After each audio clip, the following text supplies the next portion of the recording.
What do you think you're doing? That thing's lost its mind. Kill it!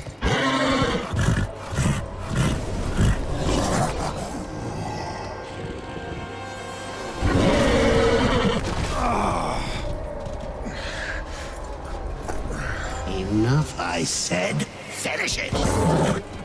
Ruin. I won't fight you.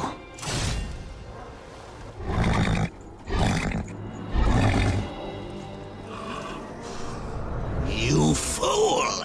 I order you to break that nag. And if I refuse, you'll kill me.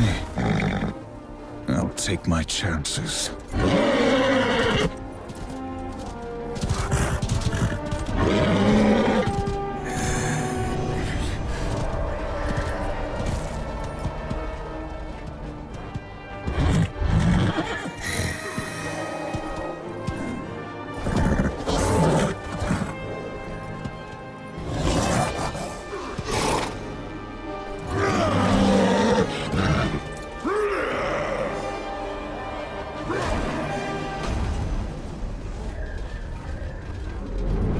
Are you not entertained?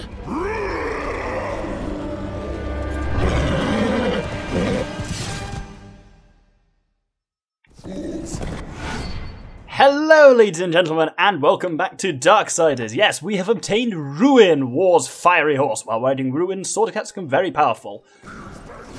And indeed, you can just mince people with Ruin. So last episode, and technically this episode, because I smushed it together into one cliffhanger, we obtained Ruin, and Ruin is great fun. As you can see, you just ride around and you smash through people. If you get hit like that, you kind of fall off, which isn't great, but most demons will die in very few hits. So that's very good.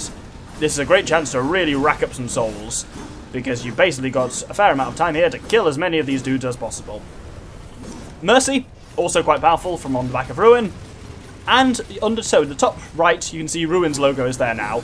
You will notice there is like 5 little bars underneath Ruin. If you press RB, you do Ruin's charge attack, and that depletes 1 unit of the bar.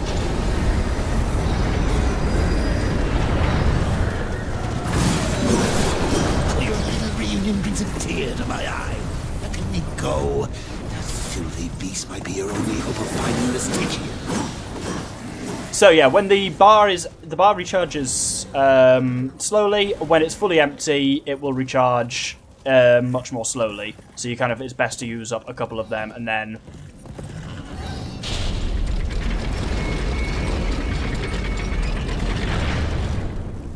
then wait for it to recharge, rather than draining it all the way dry.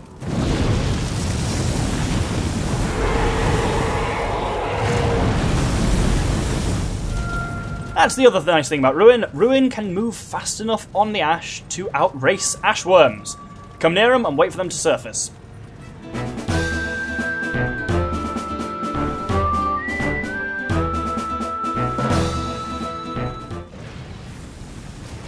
And there you go. Ah! There's your window. Unfortunately, it knocked the shit out of us, but what you want to do is get in front of them to the point where they try and eat you. At that point, they'll open their mouth and expose their weak spot, which is like kind of head, tongue, sensory organ thing. Ow! In the middle. Keep an eye out for the watcher icon. Fine, what do you want to say to me? Did you see that? There was something glowing. Ah! Turned you into kibble.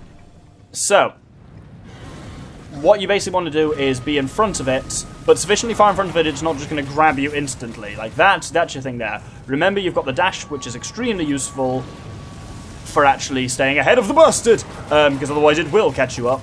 Even on Ruin, they are faster than you, because that's just the horrifying kind of thing they are.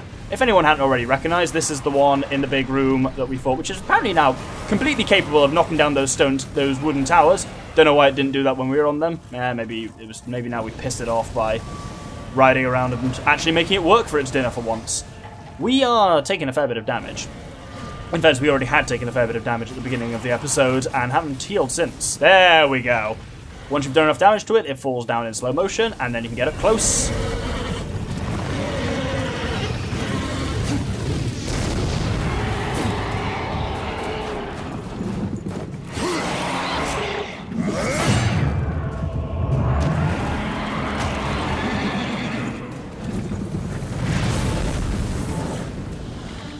Awesome. That went well and gets you a good 1,000 souls. Now, you remember when we looked at the map of this room, you may have noticed, we came in through the left and exited through the right last time. Now we came in through the south and we can go through the north. A lot more of the Ashlands is now open to you because you have Ruin. You can explore the Ash areas a lot more because you can keep ahead of the worms. Practice for the Stygian, the biggest and meanest of them all. So, now we get to play around with fracture cannons again. You will notice in the top right, alongside our kind of equipment and secondary weapon, there is now a Ruin icon. That tells you whether you can currently use Ruin or not. There are some areas, many areas in fact, where it's impractical to use Ruin, and as such the game will not let you do it. And this is one of them, because as you can see, Ruin's icon is not lit up. Were the icon lit up, that would tell us that you can use Ruin, which is a very nice and simple way of doing it. There's a chest up ahead which will heal me, and I really want to get to that before too long, because I'm surrounded here. Oh dear. I'm probably going to die. I'm going to use my greater life essence. That was dangerous. Well, silly. I mean, that means I think the next time I'm at Vulgrim, I should buy one of those. Just handy to have on. You don't use them that much, but they are useful, and I really want to make this another Immortal Let's Play. It's been a while, because I died in Mass Effect quite a few times. What did I do before Mass Effect? God, I definitely fucking died in Paper Mario. I guess my last one would have been Twilight Princess, my last truly Immortal Let's Play, so let's just go from that. Worth noting, if the Ashworms kill you before you have Ruin, like they don't kill you by health, you stand on the ash and they come and they grab you. That does not count as a death as far as the game statistics are concerned, which is a nice thing if you're going for an Immortal Let's Play, but even that way they did not catch us. That room where we just fought the one when you're kind of sneaking through that room, usually I die at least once or twice there. That's one of the first times I've ever managed to do it without having that happen. And as you probably saw last episode, I hate that section. It's horrifying. Which makes me make silly mistakes at it. But, you know, I survived. Now, there's a few more enemies here. I could possibly give up the fracture... Oh, no, don't give up the fracture cannon at this point, because there's another demon gunner coming around. And scythe demon, scythe demon, scythe demon, scythe demon. Scythe demon is another one of those ones where the best way of fighting him is to plug 2 into him and then detonate them and just kind of ensure a regular stream of firing and detonating rather than throwing loads of them into him. Because otherwise he will come close to you. This way you can kind of keep him stunned and away from you. Did we kill him already? That felt very easy. The demon gunner behind me is still shooting at it. Fracture cannon bits are quite interesting. A bit compared to the redemption cannon bits, they're just a little less of a mess. You can kind of actually really keep track of what's going on a lot more. I'm probably going to drop the cannon at this point. May as well heal. Why not? And over here is a blue soul chest, which will be nice, because I need to buy some more healing gubbins from Vulgrim. Let's grab it now. Great opportunity. I'm being shot at by a fracture cannon guy, and I'm grabbing a fucking... Oh, fuck this. Get the fuck away from me! Ah, side. So handy for shit like that. Yeah, unfortunately, the kind of Rising Reaper, that one does take some time to charge, which can sometimes fuck you over if you're really surrounded. Because if you're hit, you will lose that charge, whereas the holding Y1 requires, like, nothing to charge, which is great. Blade Geezer, also occasionally nice. Not really worth leveling up. As far as this kind of souls expenditure go, the one that's most worth leveling up is Stone Skin. It's the one I probably use the most, so that makes the most sense to level up. With them out of the way, I'm going to go back and grab my Fracture Cannon again, because there are some more gunners upcoming. It's just there when you find a lot of enemies in melee. The Fracture Cannon's more of a liability than anything else. I'll say pick it up, man. Try to dash, and I press B to drop it. As you can see, even when you fire them all in one, as in like detonate them with L all in one time, they still come back one at a time. So it kind of does force you to vaguely kind of pulse your shots. So shot, explode can be quite a nice way of doing it. There we go. Oh, another Scythe Demon. Wonderful. Well, at least he's only on his own this time. Oh, nope, there's a Minotaur behind him. Oh, shit. That's going to be dangerous. Let's fire one at each time, and that should be quite good. The Minotaur's charging. Minotaur's charging. He's charging at me. Wow, this is... Yeah, make sure you've got the Fracture Cannon here, I guess. Because this can really fuck you. Right, the Scythe Demon's down, which is something. The Minotaur's coming real close. Blow him up! Oh, God. He got way too close for comfort there, but we have got him, which is good. Take out that little bastard, and then we're good. I think that's it for scary shit for now, so I'm going to give up on the Fracture Cannon.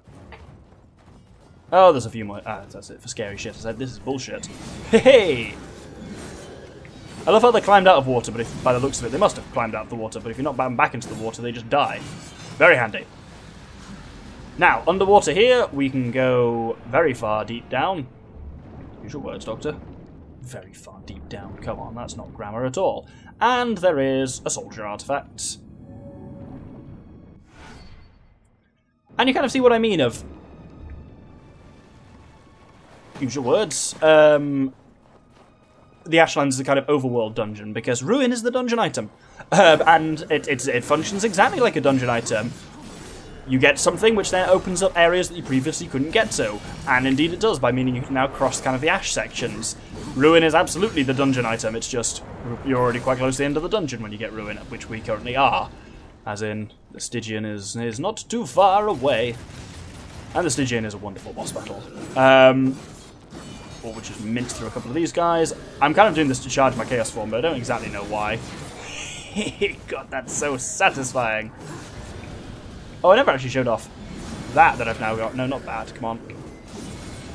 Did I not buy that? I swear I bought that Reaper thing of, like, holding back and Y. Maybe I didn't. Well, that's cool as well, which I haven't shown off yet. Maybe I didn't buy that one. I thought I did. Oh well. Where you kind of go whoop and do like a flip maneuver with the Reaper Blade rather than with Chaos Eater.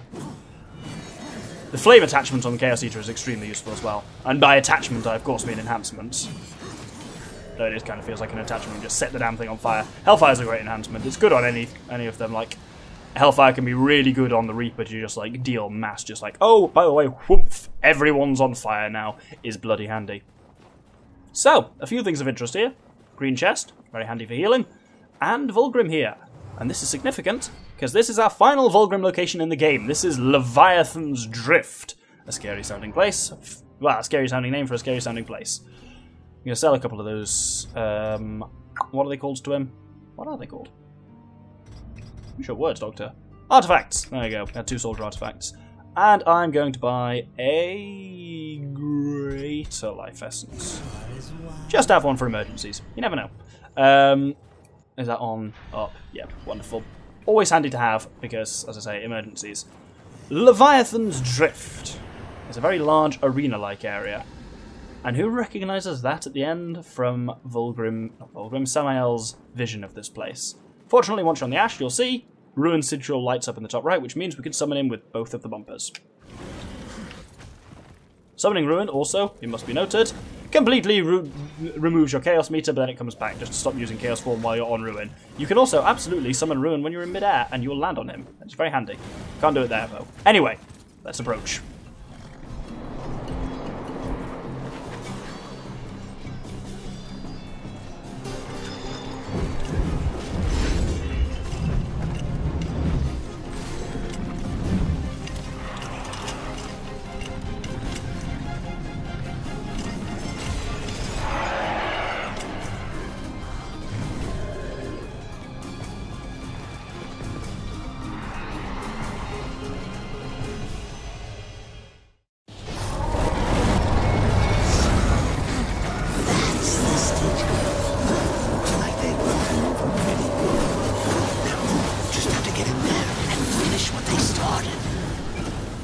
So, for now the Stygian is chained and not our problem, but there's a lot of demons here, and a great chance to just harvest some free souls, basically. You can get off and just fight on foot here and use...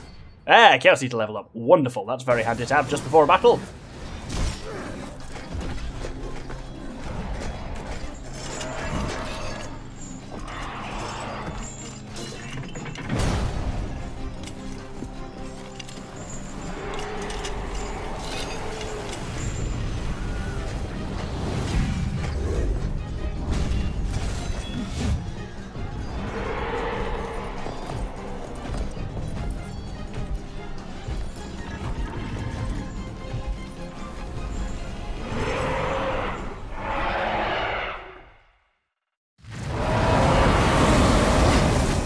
So, time for our third boss battle against a Chosen. And as you can see, in this first phase, the Stygian has a big mask on its face. Which means, unfortunately, unlike all the other one worms we've fought so far, he is there, he can't be shot at. What you need to do is pull up alongside him and use Chaos Eater to knock the mask off. This is fortunately relatively straightforward to do. Wait till he's in this kind of position, and then yeah, you want to pull it parallel to him like that. And you'll know when you've hit because it does a big metallic thud like that. Try and just ride parallel to him where possible and deal as much damage as you can to that mask. There we go. Now the real fight begins. Stay away from him during this point. He can tunnel beyond the bounds of the arena, so watch out for that. I believe the Stygian's male. I'm calling him he, but I don't actually know. I know the Griever's female, and as is Tiamat. At this point, stay away from him. But on the but keep moving. There you go. If you get too close to him like that, he'll pop up and try and hit you that way, which can be problematic. What you want to do is make him give chase, and then eventually... Oh, shit! Oh, he's summoned bastards. So, he does this occasionally. He summons little Ashworms, and these are even smaller than the ones we've fought so far. Okay, they're still huge, relatively speaking, but these can be fought relatively easily with Mercy. And you basically just need to keep them at a distance, and L target and leather into them where you can. Ow! As you can see, when you get hit, you'll go tumbling off Ruin, but you can summon him back quite easily. But all the enemies here can deal a lot of damage. And basically every hit will deal about a third of a full skull of healing of damage, and I don't believe there's any real way to heal during this boss fight, so other than just, you know, don't get hit. And don't forget your dash, because a lot of the worms, including these wee ones, can catch you under normal conditions, but can't catch you when you dash. Your dash will make you temporarily faster than them. Going at angles also helps. Once you've either killed enough of these guys, or enough time has passed, there you go, that fire means there you've lit them up in every way. There you go, now the big bastard himself comes back. And I say, there's your window, stay in front of him, dash, just so we can't catch up with you, and offload into him with Mercy. This is the other reason why I recommended getting impact rounds for Mercy. I kind of should have said while we were back at Vulgrim, if you haven't got impact rounds, there's a great chance to buy them.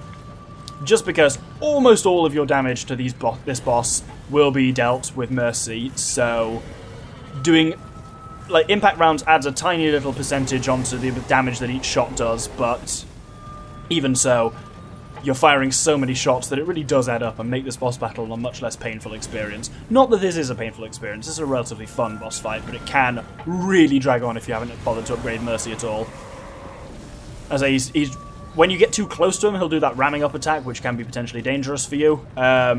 What you want to do is get him to give chase, but he does that semi-unreliably, and you just kind of have to wait for him to pop up.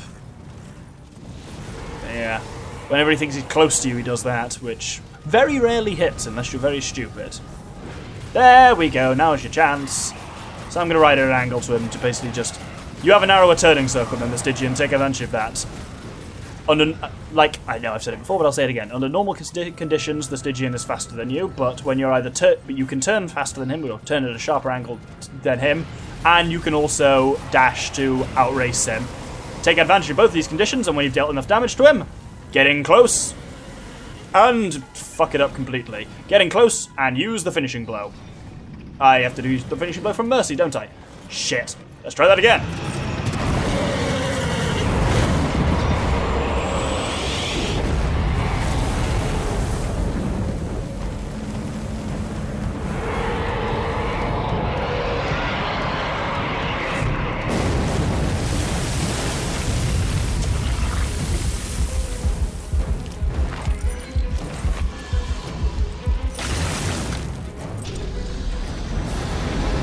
And there we go. Our next Heart of the Chosen acquired, plus another full life stone. Wonderful. Well, I guess there's nothing left to do but get the Stygian's heart back to Samael. Still, all these hearts, the power he'll get from them. I hope you know what you're doing. I know exactly what I'm doing. So, I'm just going to take the Serpent Holes back, but yeah, that was the Stygian. The Stygian is a really fun boss battle. I really enjoy it. Just because it's this game at its peak, when you're just riding around on a fiery horse, firing revolver shots into a giant worm's mouth. It's just such a fun experience, and I really love it. Anyway, can I buy anything useful? No. I was kind of hoping I'd have enough to buy that Wrath Core, but I don't, so I have to wait up on that. That's basically the last useful thing. Level 3 Stone Skin could be useful, but for now, I kind of want to hold off. Well, You know what, fuck it, I'll at least buy Affliction. So Affliction, plague enemies with an Affliction that causes damage over time. Worth getting because that is our final Wrath power, which is nice. It's not a great one, and I'm not sure I'll ever really use it, but I'll equip it just so I can show it off at some point. Have to wait for later for that Wrath core, I guess. Let's put it on down to replace Immolation, which I never use. And let's head back to the Scalding Gallow and speak with Samael.